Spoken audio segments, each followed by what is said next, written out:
এই বন্ধুরা, তো চলো দেখি আজকে আমি কি চ্যালেঞ্জ পাই। Makeup using diamond to meet BTS.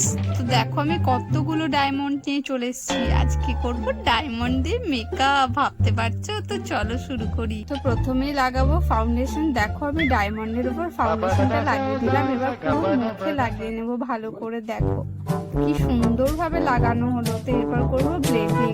তো ব্লেন্ডিং কিভাবে হয় চলো দেখি। ও মা গো, এটা কি হচ্ছে? ঘষে ঘষে 1 ঘন্টা ধরে ব্লেন্ড করার পর দেখো ব্লেন্ডিং কিরকম হয়েছে। এরপর লাগাবো ব্লাশার। তো চলো দেখি ব্লাশারটা কিরকম লাগে। এখন তো মনে হচ্ছে ঠিকই আছে, দেখি এটা ব্রেক হয় কিনা। এটা তো মনে হচ্ছে আমি রাক্ষসী রক্ত খেয়েছি। হে ভগবান, আমার সাথে কি হচ্ছে দেখো। তো আমি চ্যালেঞ্জটা কমপ্লিট করতে পেরেছি কিনা ভিডিও নিচে দেওয়া আছে, গিয়ে দেখে নাও।